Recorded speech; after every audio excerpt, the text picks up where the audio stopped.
Menteri SDM melaporkan seorang oknum anggota DPR pencatut nama Presiden Joko Widodo ke Majelis Kehormatan Dewan. Ya, oknum anggota DPR diduga meminta 20% saham PT Freeport Indonesia terkait proses perpanjangan kontrak. Senin pagi, Menteri Energi Sumber Daya Mineral Sudirman Said melaporkan seorang oknum anggota DPR ke Majelis Kehormatan Dewan atau MKD di gedung DPR. Oknum anggota DPR tersebut diduga mencatut nama Presiden Jokowi dan Wapres Yusuf Kala terkait proses perpanjangan kontrak PT Freeport Indonesia.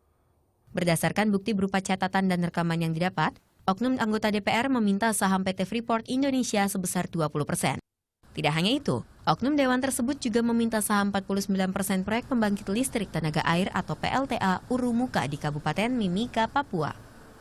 Kemudian meminta Freeport untuk investasi 51% dan membeli tenaga listrik dari PLTA tersebut. Saya menyampaikan poin-poin pembicaraan. Mengapa ada poin pembicaraan? Karena dalam pertemuan pertama dan kedua, anggota ini sudah mengarah pada proses ingin meminta sesuatu. Karena itu kemudian pada yang ketiga dia mencatat dengan baik dan poin-poin itu sudah saya sampaikan. Sudirman Said enggan menyebutkan nama seorang oknum anggota DPR dan menyerahkan penyelesaian kasus pencatutan nama Presiden dan Wapres kepada MKD.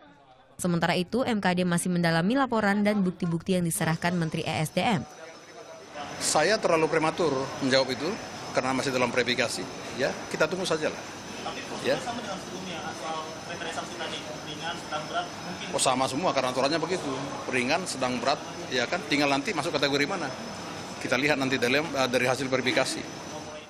Setelah laporan dan bukti dilakukan verifikasi, MKD akan segera menentukan langkah berikutnya. Indriani Sembiring, Dede Rohali melaporkan untuk NET.